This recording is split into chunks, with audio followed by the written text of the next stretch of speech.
It's Monday, the 7th day of February 2022. Hello there and welcome to our second and final edition of News Tonight here on UBC TV. First though, let's have a look at our main stories.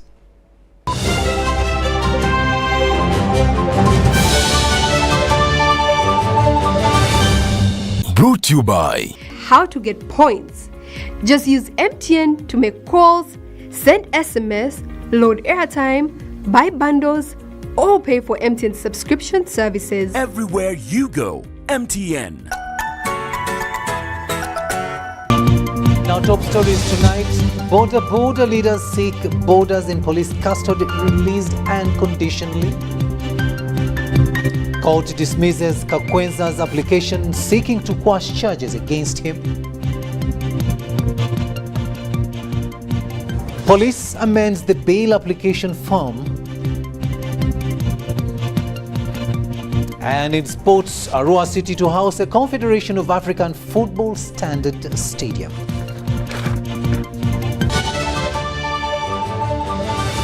Was brought to you by Everywhere you go, MTN.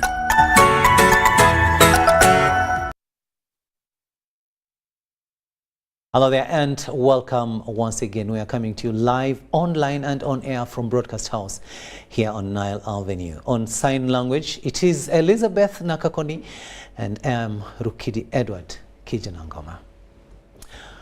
The Prime Minister, Robina Nabanja, with Mubende district members of Parliament, have held a fundraising drive to support construction of 2 residential houses for Church of Uganda deacons. The beneficiary churches are St. Thomas Kasenyi in Mubende Municipality and Kitonzi in Nabingola Parish. We have more in this story.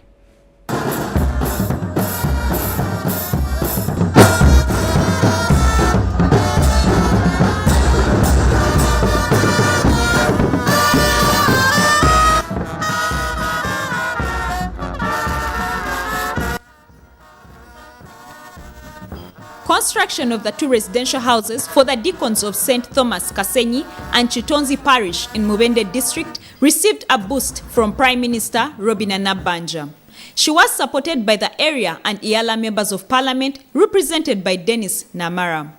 As part of the effort to facilitate church ministry work, the 2 parishes embarked on construction of residential houses for their deacons.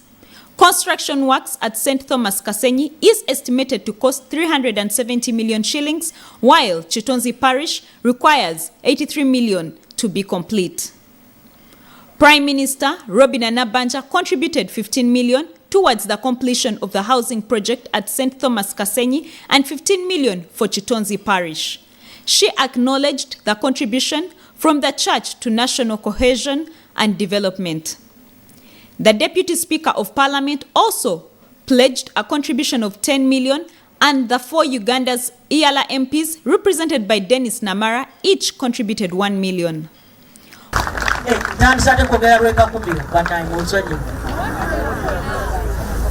Esente zonna zetufunye omugatte ziri mitwalo 22 milioni 22 mu mitwalo 916 mu siringi 4. Mu Luzungu, our total collection is 22,916,400. Mwebale nnyo mwenna. Mwebale. Emilioni 2 okuzifuna si kyangu.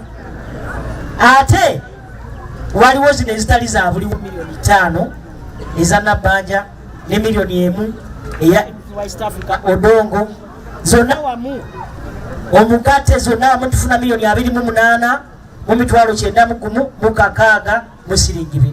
While at Kasenyi, the Prime Minister inspected an exhibition by a women's group called Kasenyi Child Development Center. Items on the exhibition included crafts, liquid soap, shoes, stationery, clothes, among others, all locally made by this group. She encouraged formation of circles to enable the government to fund their initiatives. Mubende District Woman, Member of Parliament, Honorable Nakazigwe Grania Hope, brought to the attention of the Prime Minister the challenges they face, which include land grabbing, lack of water, electricity, and drugs in the health center, as well as unscrupulous moneylenders. She took note of the issues and assured them about government's commitment to urgently address them. The leadership of the two churches thanked the members of parliament and the Prime Minister for championing this construction effort. Doreen Nasasira reporting for UBC News. A section of border riders and leaders have appealed to government and police to return motorcycles netted during a 2-year curfew on the industry. Now, this call follows President Yoweri Kaguta Museveni's suspending the 7 p.m. nationwide curfew imposed on the border industry.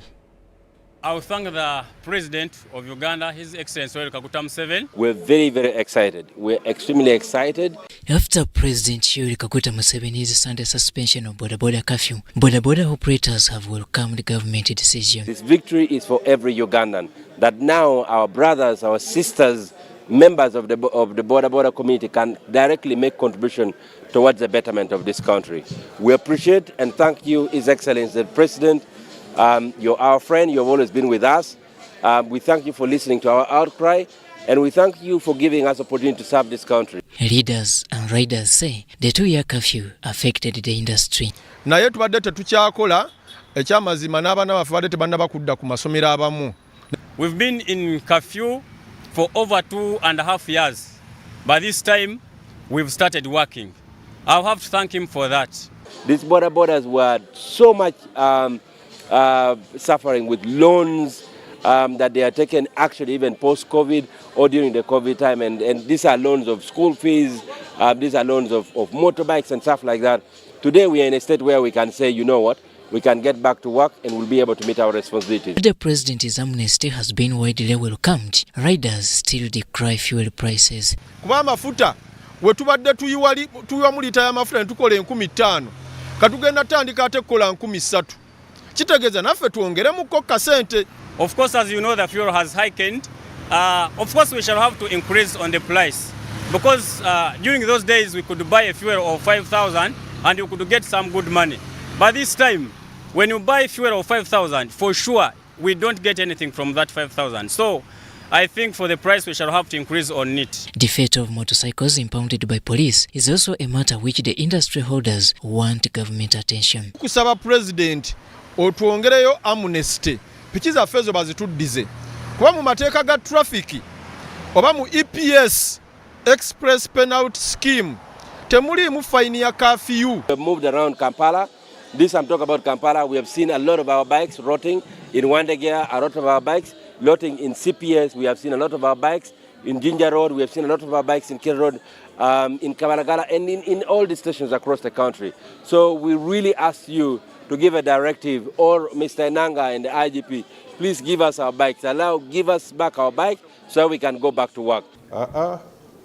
Ekiragiro tekyagambye nti bodaboda ez'emabega zirina kuweebwa bannannyinizo, jjukira nti zaali zakwatibwa mu bumenyi bw'amateeka.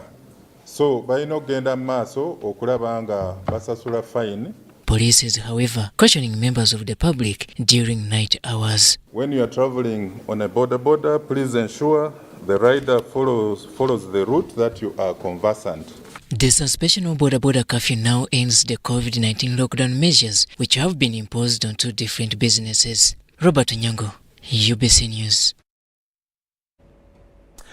To the courts of law now, where Buganda Road Grade 1 Magistrates Court has dismissed Kakwenza Ruchirabashaija's application asking court to quash the charges where he is accused of offensive communication following the torture which was inflicted on him.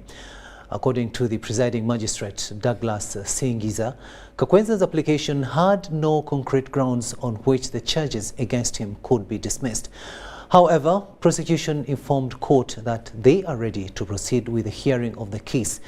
Magistrate Douglas Singiza set the 23rd of March 2022 to start hearing of the matter.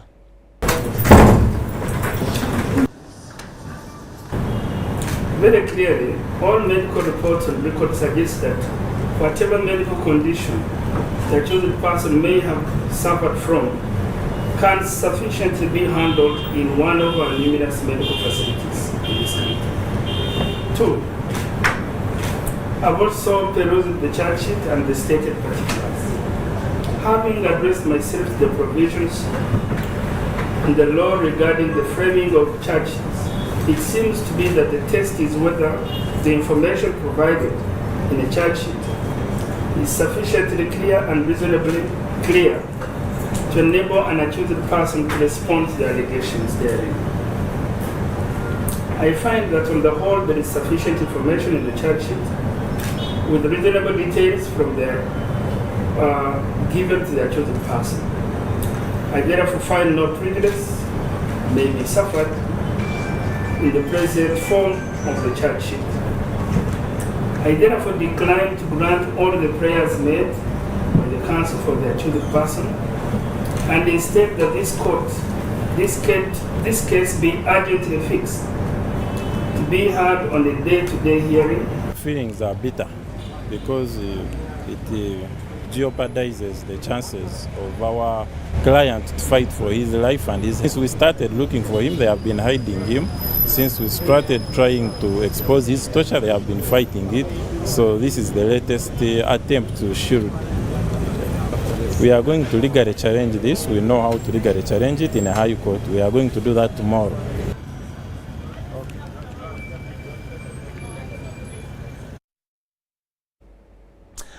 Uganda Police has redesigned the police bond form to curb on rampant irregularities involved in giving suspects a police bond.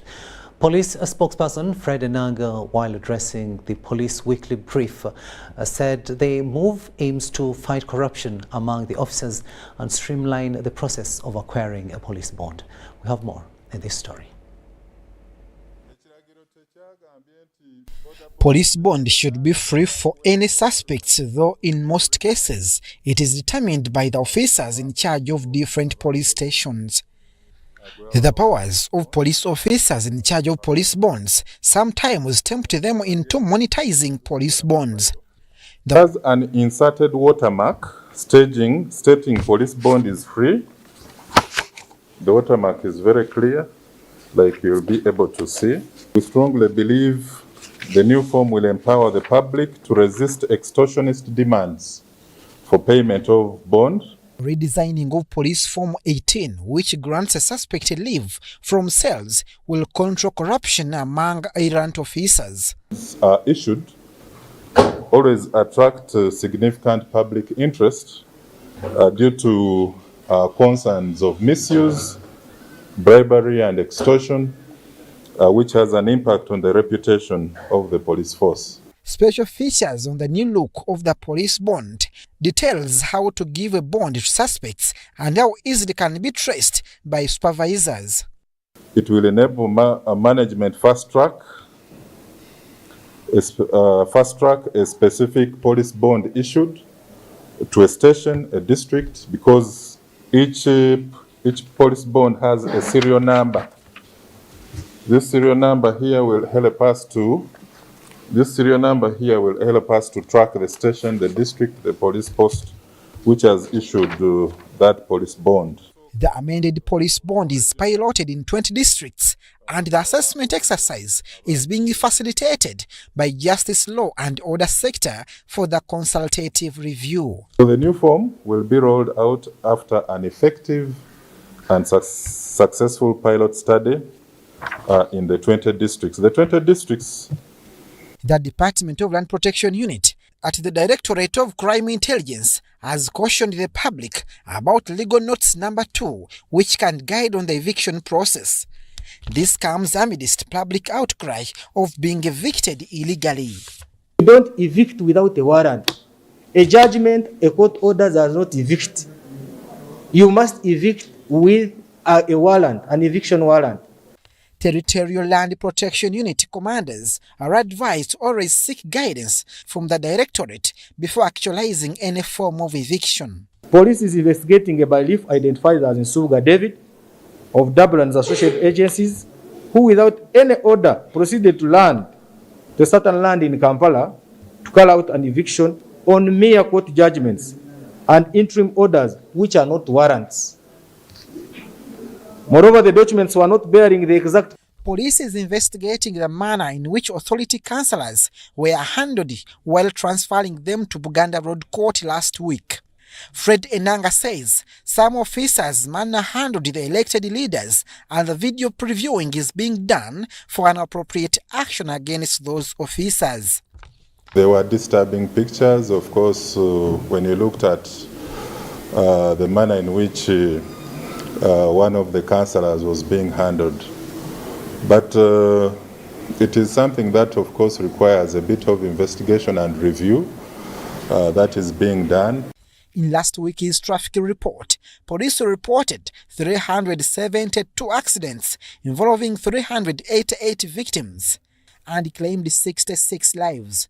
We are giving you an ultimatum of 2 weeks, up to 21st Feb 2022, to clear tickets off your cars and your driving permits to avoid inconveniences, since we are going to mount an operation on the same and even run the list of EPS defaulters in the newspapers after 21st Feb 2022. Abdul Nasir Luwama, UBC News. The General Court Martial in Makindye has set 21st February 2022 for prosecution to respond to the bail application of a prominent court bailiff, Moses Chirunda, and a UPDF soldier, Major Nelson Max Chatuka, who are on charges of murdering a one Majid Mugwanya. Meanwhile, the same court has convicted Godfrey Tamale and Hassan Sekandi over charges of murder and robbing over 33 million shillings at gunpoint from a businessman, Asuman Mayanja, in Kiboga district. A prominent court bailiff Moses Chirunda and a UPDF soldier Major Nelson Max Chatuka have appeared before the General Court Martial in Makindye to answer charges against them. The two, represented by their legal team led by Elizabeth Ninsimbwa, asked court to be granted bail by each presenting sureties. He is at high risk of being infected with COVID-19 while in prison because of overcrowding and other conditions in prison which cannot allow him observe the COVID-19 SOPs. Those who stood sureties for the accused include Bailiff Medad Chichoncho, Ronald Bakuyita for Bailiff Chirunda, Major Paul Mukongo, Gideon Kabanda, and Major Tumusime Henry for Major Nelson Max Chatuka. The accused also informed court that they are of advanced age with health complications that can't be managed by the prison health facilities. Which information and advice believes to be correct that being 57 years of age reckons him to be a person of advanced age, a ground sufficient for his release on bail. Of late, he was subjected to medical tests and examination by prison health experts and doctors. In the final result, it was discovered, and indeed that he agrees with them, that his health condition cannot effectively handled at the prison medical facility. Prosecution led by Major M.H. Aruhanga asked court for more time to respond to the accused's bail application. The Chairman General Court Martial Lieutenant General Andrew Guti set 21st February 2022 for State to make a reply. The two were arrested by State House and Corruption Unit.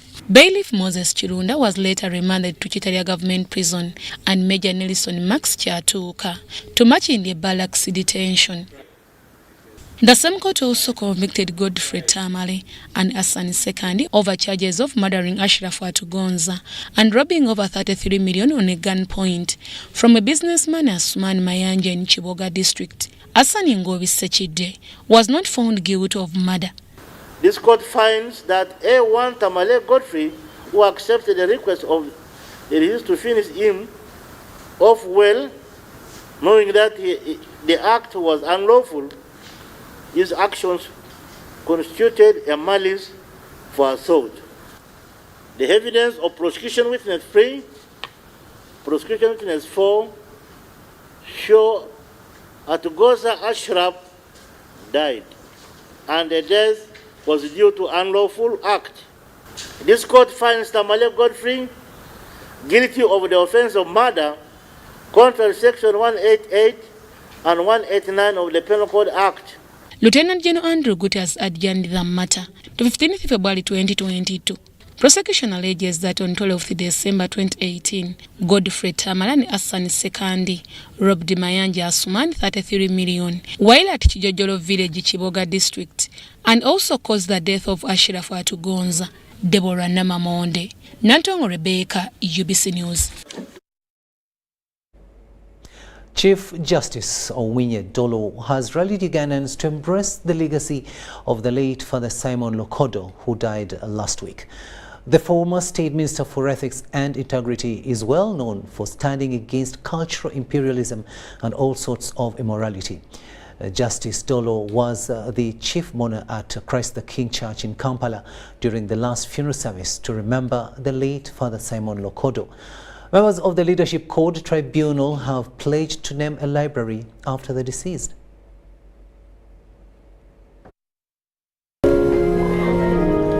As it is the trend to control the spread of COVID-19, the rectangular-shaped portrait of the late Reverend Father Simon Lokodo was strategically positioned at Christ the King Church for a funeral service to bid farewell to the soul of the deceased who died last week in Geneva, Switzerland. The former priest turned politician was a strong religious leader who did not separate himself from God, even while in politics. Father Matthias Nteza led the prayers. We are going to miss his word, standing by the truth in whatever he has done. We shall miss that. The former State Minister for Ethics and Integrity developed a cardiac arrest immediately after his speech in a human rights function in Geneva. Doctors immediately subjected him to the COVID test, a rapid test that came out positive. And once it came out positive, we were separated physically from Father.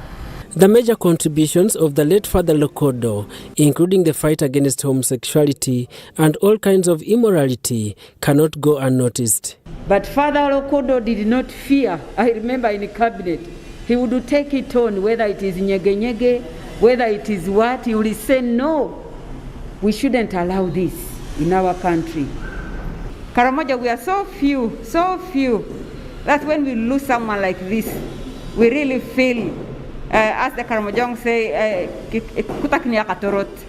that we start feeling cold because someone has been there to cover the cold from reaching you, but now you feel the cold coming straight because the person has gone.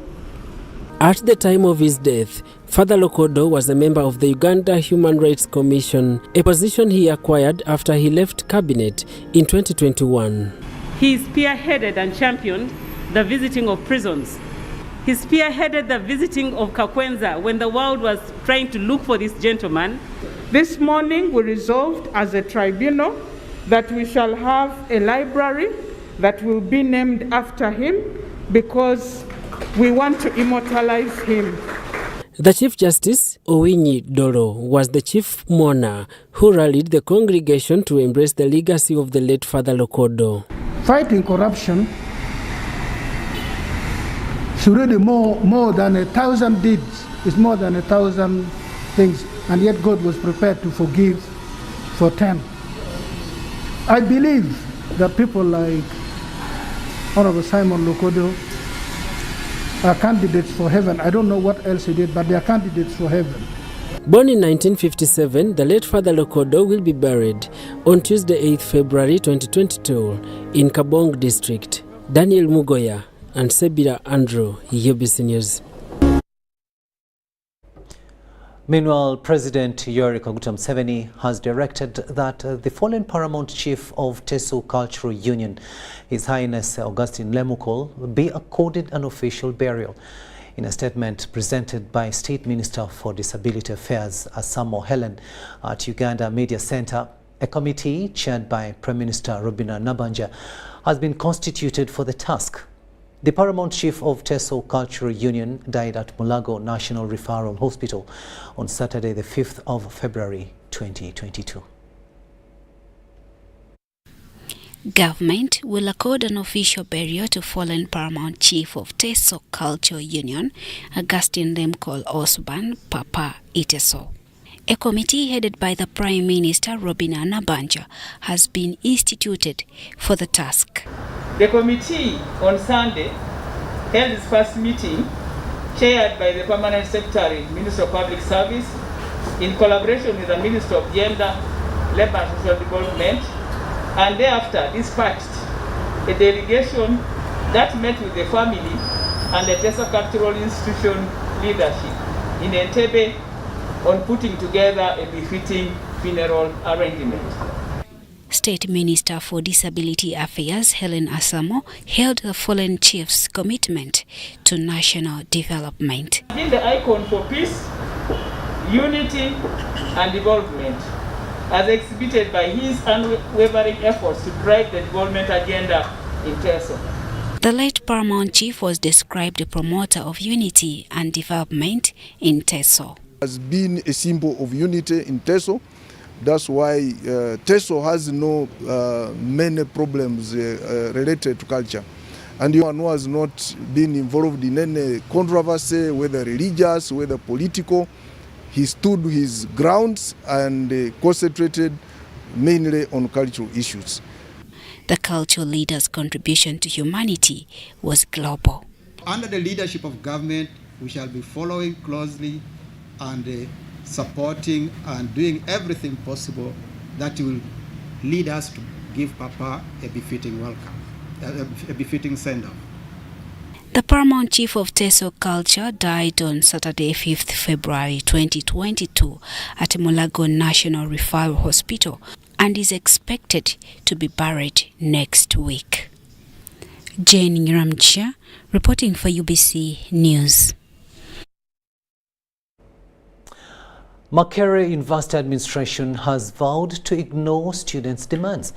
Vice-Chancellor Professor Barnabas Nawangwe says the university will continue with a blended mode of studying. Earlier in the day, police engaged Makero University students protesting against the blended mode of learning.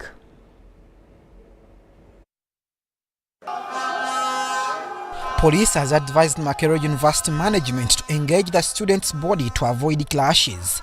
It follows the arrest of 20 students accused of disrupting peace at the university. And we are appealing to the administration to sit down with the students and come out with a solution for this.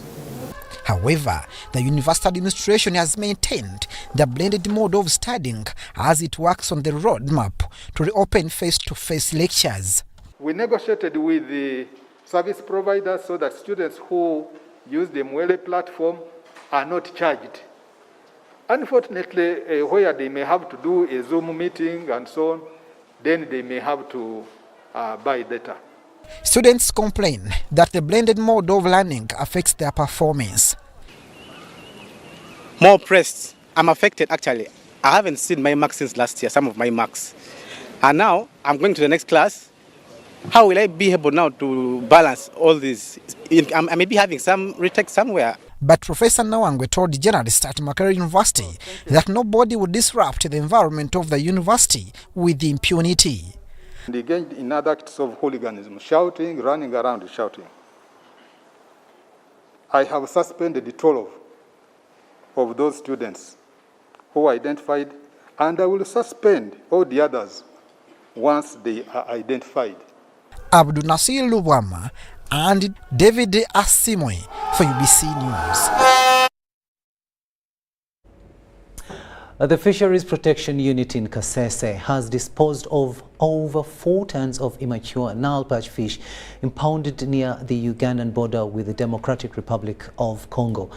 The truck ferrying the smoked fish was intercepted at Nyabugando earlier this month, heading to Mpondwe border market, and occupants are still under police custody, as we hear in this story. The Fisheries Protection Unit disposed of immature Nile perch fish amounting to 4 tons to public institutions like prisons, orphanage schools and the general public. While disposing of the fish, the political commissar of the Fisheries Protection Unit, Major Yero Mohozi, condemned the continued act of trade in immature fish, saying it affects the economy of the country. So urge the public that whoever gets any information leading to any illegality like this, to inform us, inform FPU, inform the RDC office or DISO or any nearest police, such that we deal with such a kind of crime. Major Yero says the current fisheries law is not stringent enough, but however, the unit is waiting for an act to be approved by Parliament that will address the aspect of discipline among fishmongers. The law has been in place, although there is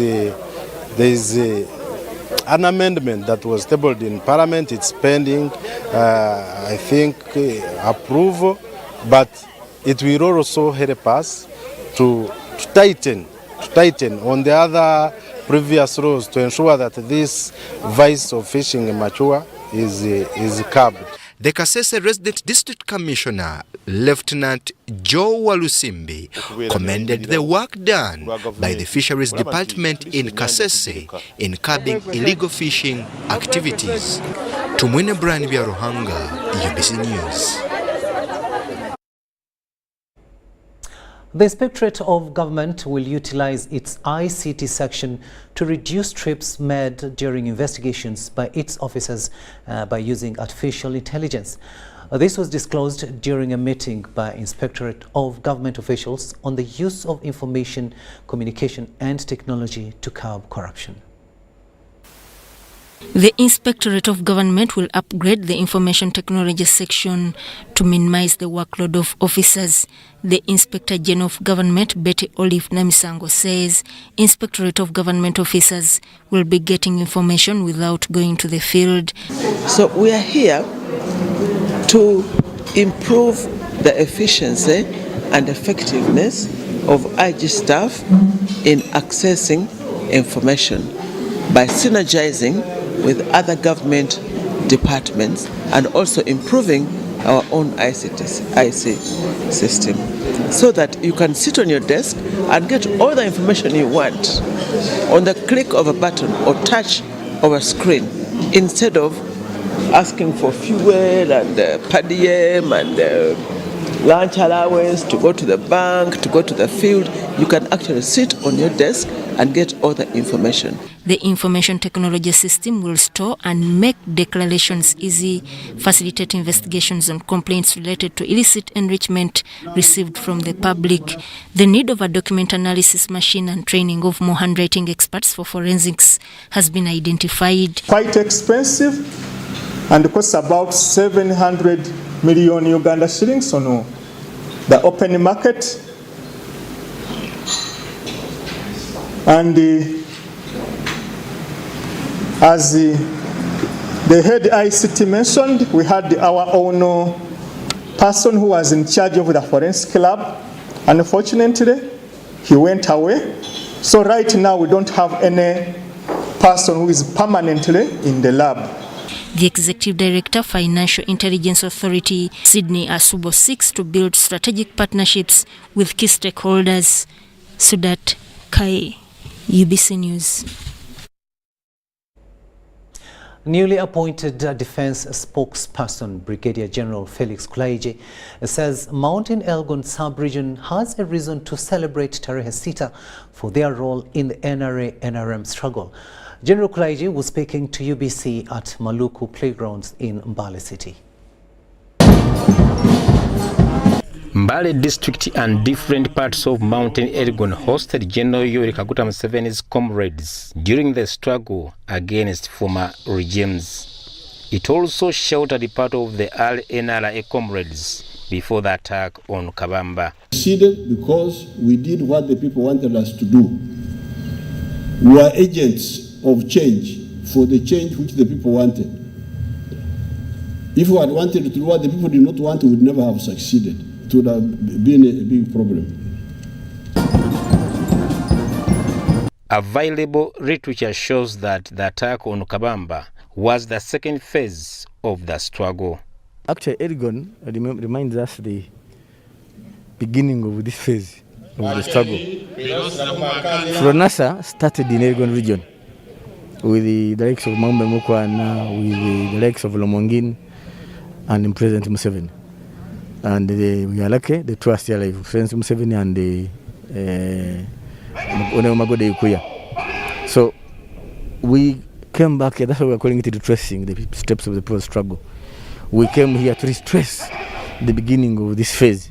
The new defense spokesperson, Brigadier Felix Kulaije, thanks the Commander-in-Chief for entrusting him with an opportunity to serve. I thank the appointing authority for the confidence. But true, like you rightly put it, it's not the first time. What I'm coming in with one, promotion of the image of the Minister of Defence. 2, maximum cooperation with the media. 3, the spokesperson is the bridge between the public and the Minister of Defence. I am bringing in more concrete to strengthen that bridge. UPDF salutes the people of Mountain Elgon region for the unwavering support since the foundation days. UPDF celebrates Tarehe Sita to commemorate the NRA raid on Kabamba Military Barracks in 1981, which launched a 5-year struggle that brought the National Resistance Movement government to power. Haruna Mutesa Sira, UBC News. Now, war veterans in Bunyoro and Rwenzori regions have been turned away from the verification exercise for lack of documents. The spokesperson for the Rwenzori Bunyoro Veterans Verification Team, Major Ninsima Rwemishuma, told UBC that most veterans' documents required for the exercise were missing.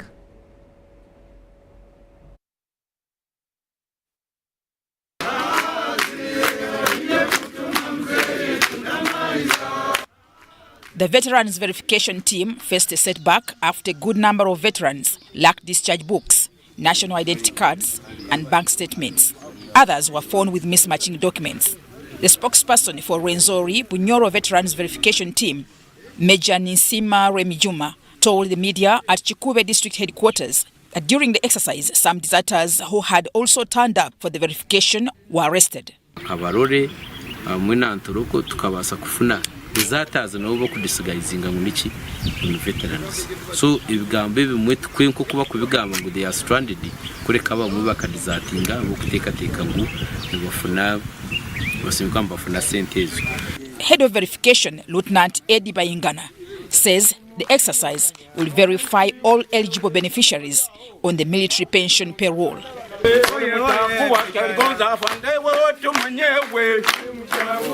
Chikube RDC Amlan Tumsime told UBC that most veterans needed access to the pensioners' payroll for their benefits. Yeah. Much as they retired from the army, but their being on the ground is also very key, especially in the area of discipline. I implore them to remain disciplined, work very well and fit very well in the community, but also engage into agriculture. We have land. They are still, many of them, I've seen them, they're still strong. Some beneficiaries explained of delayed exercise and the tiresome process.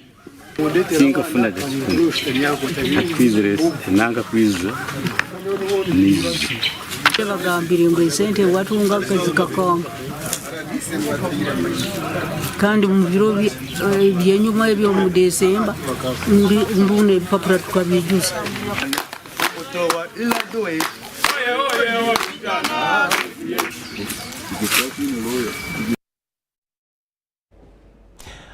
We'll now be taking a very short break and we'll be returning with business. Stay tuned.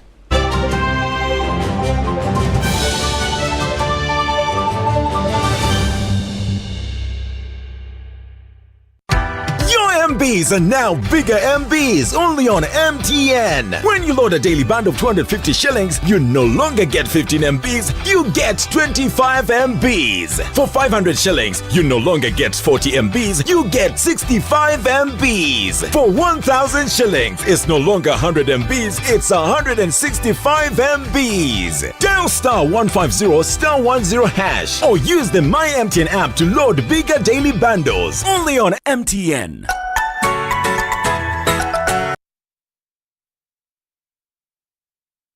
COVID-19 is still here with us. As Professor Maggie Chigozi states, the time is now for all of us to get vaccinated. When we have one person who's not vaccinated, it affects everybody around them, most especially the ones close to you. Keep your family safe. Anyone right now who's over 18 should go and get vaccinated. Because of the new COVID-19 circulating variants like Omicron, it is very important for all of us to be fully vaccinated with 2 doses of the same vaccine type.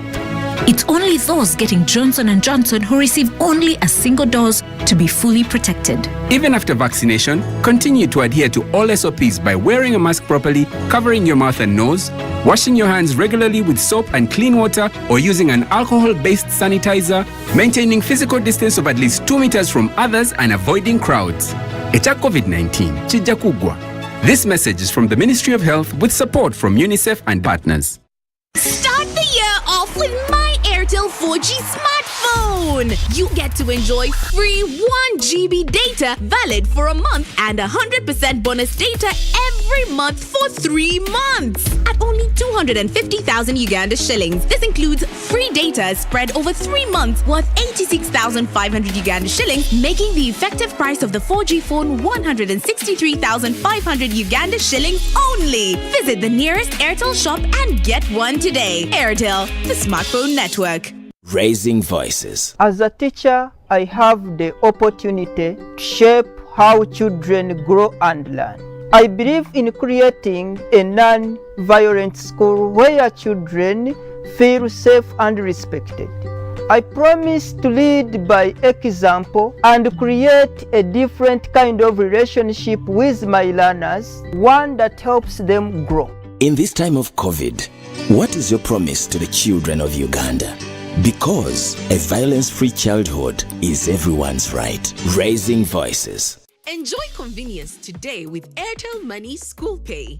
Dial *185#. Select option 6, school fees. Select option 2, school pay. Select option 1, pay fees. Enter student number. Enter the amount. Enter the PIN number to complete payment. Beat the back-to-school hustle today. Pay school fees conveniently using Airtel Money. Airtel Money. Instant, secure, borderless. It's no secret that ICT makes learning easy. The strides made in our field could not be possible without it.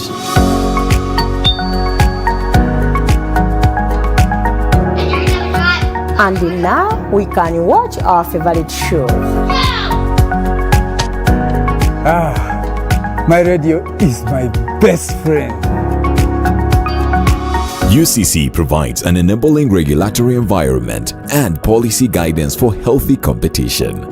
We also facilitate ease of doing business in the communications sector through licensing, standardization, spectrum management, tariff regulation, rural communication development, and consumer empowerment.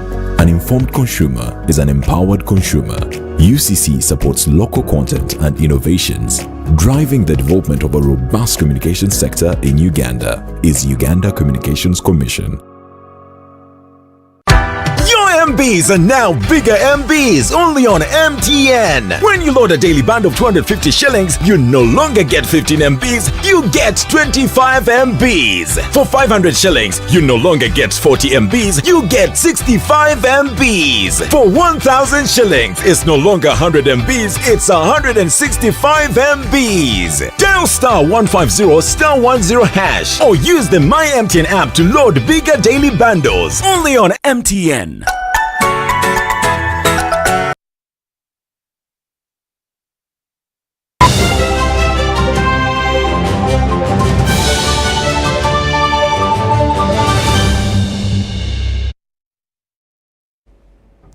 Welcome back from that break, and this is News Tonight here on UBC TV. Let's have a look now at what's happening in the world of business. Uganda National Bureau of Standards and Uganda Police have carried out an operation on steel products to improve the quality of building materials purchased on the market. Now, this comes at a time when several buildings across the country have collapsed, killing people due to substandard building materials. Some of the building materials tested were iron bars and cement, among others.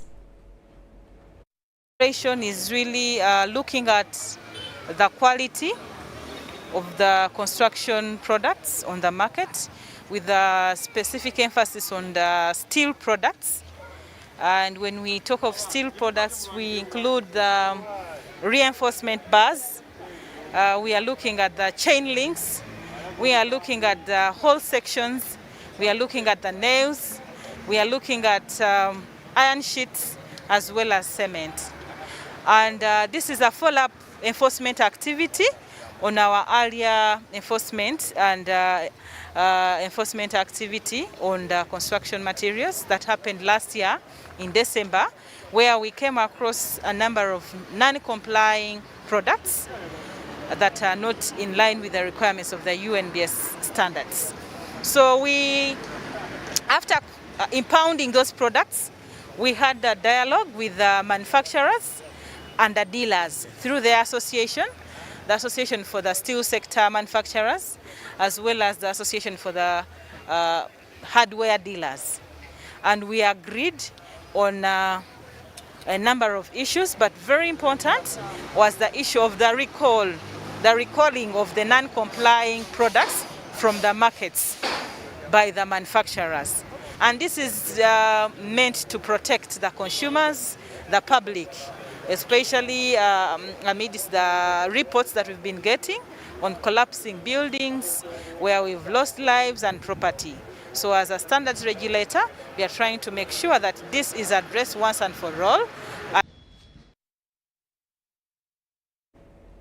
Very good move there, of course, and it's aimed at protecting the lives of Ugandans. Border riders under the umbrella Elite Umoja Group Luzira have urged government to revise the age of those meant to receive motorcycle loans to 40 years. This has been disclosed in a meeting of Elite Umoja Group in Luzira as they clear loans following the impact of COVID-19 pandemic.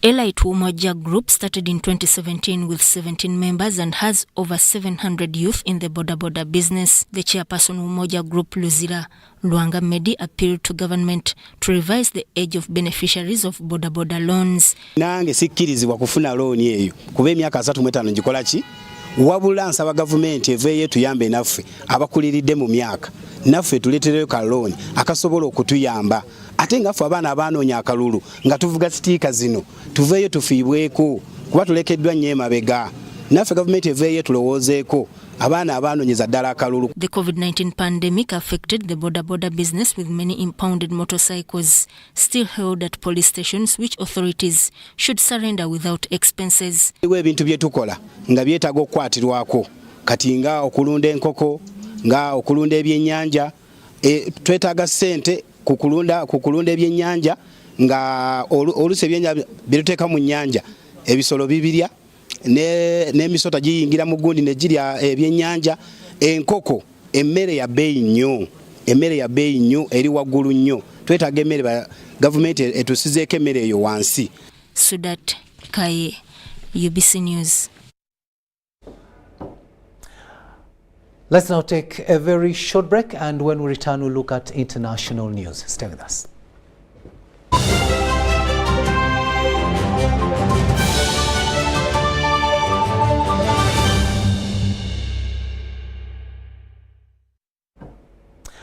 To Somalia now, where Ugandan troops under AMISOM have carried out a community sanitation exercise and administered COVID-19 booster jabs to local communities as part of a series of activities to commemorate their Armed Forces Day.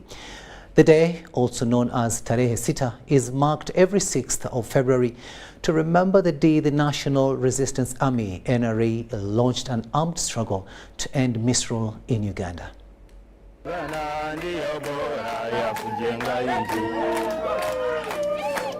On Sunday, the Ugandan AMISOM contingent celebrated the 41st Tarehe Sita anniversary under the theme Retracing the People's Struggle and Security for a Modern Uganda. In Mogadishu, the Sector 1 contingent administered the COVID-19 booster shots to communities residing near the AMISOM camp base and also cleaned up the local marine market in Maka and Janale.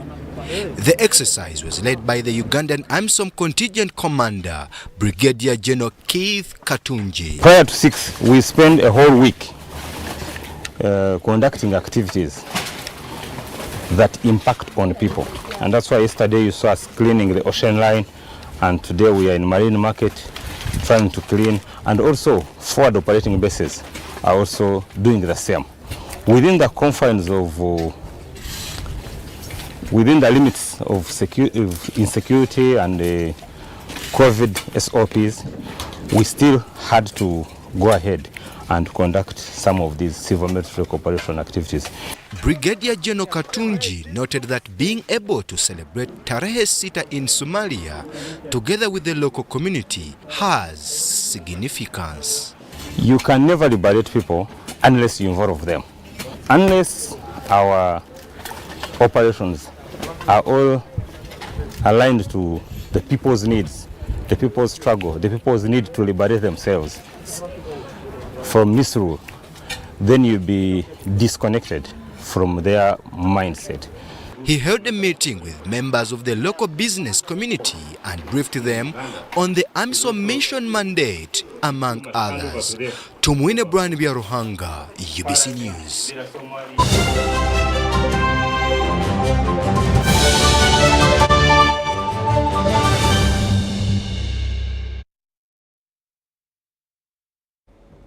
Sports news now, and we head to Arua, where Arua City is soon joining the history books as one to house a Confederation of African Football Standard Stadium. Now, this will be after completion of the Arua Hill Stadium that comes with a business pack. Take a watch. Uganda's worry about sports facility will this July be allayed upon completion of the Arua Hill Stadium in Arua City. Though this one addition expected July this year won't suffice for a nation of about 42 million people, it is a giant leap for the people of Arua City. The project, which is a result of a public-private partnership, is contracted by Jowada Consults. The stadium, on 9.7 acres of land, leased to Jowada Consult for 49 years to cost about $10 million, has an expected capacity of 20,000 fans. Construction works is about 75%, though it was slowed down by COVID-19. It will be open to the public by July this year. Now, when you move inside, you'll be able to see now we have started the actual construction of the pavilion. This project is supposed to end in July, and what we're going to do is we'll be handing over in phases. So we're really trying to ensure that we're within our scheduled time. With the business premises, mainly lockups, the first to be opened before the stadium. We think within March, Block A and B will be handed over. By April and May, we're looking at Block C and D. And then July, August, we want to hand over the stadium site. Federation of Uganda Football Association will also inspect works, while a technical team will advise on the playing turf. And actually, the team from FUFA is supposed to come this week to come and have an inspection to ensure that the design is as per the CAF specification. So we're hopeful that everything will move well, and we start having also international games played in this stadium. When we looked at through different ideas, they were telling us there are some FIFA-approved grass, which might be better than artificial turf. So our technical team, they are still evaluating whether we should go with that FIFA grass or we'll go with the artificial turf. The different proponents who are giving advantages and disadvantages of both. So we're still analyzing that. But the turf will be the last thing to be done in this project. This stadium will be home to Uganda Premier League side Arua Hill Football Club that is enjoying a great run in the debut season among the big boys.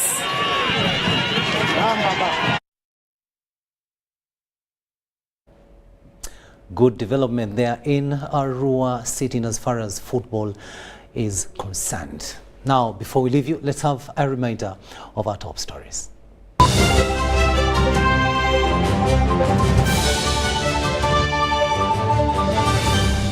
Brought to you by How to get points. Just use MTN to make calls, send SMS, load airtime, buy bundles, or pay for MTN subscription services. Everywhere you go, MTN. Now, top stories tonight. Border leaders seek borders in police custody released unconditionally. Court dismisses Kakwenza's application seeking to quash charges against him. Police amends the bail application form. And in sports, Arua City to house a Confederation of African Football Standard Stadium.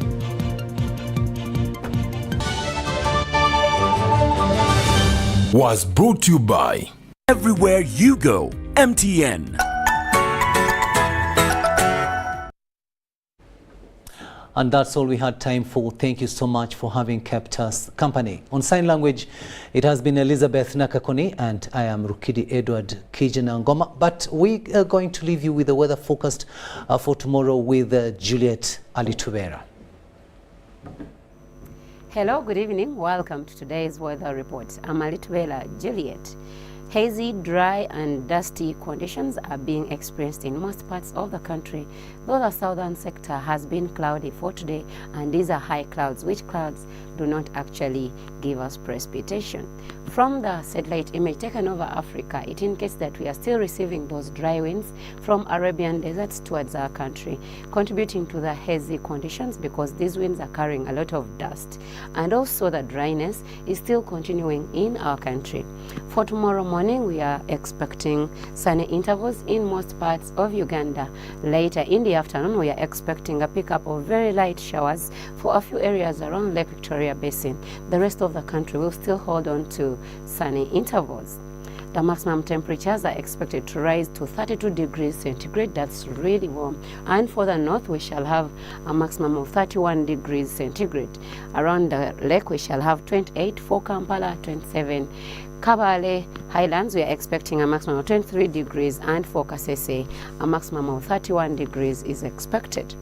Thank you for keeping us company. Join us tomorrow for another edition of the Weather Report. Don't hesitate to visit our websites for more information. Have a wonderful night.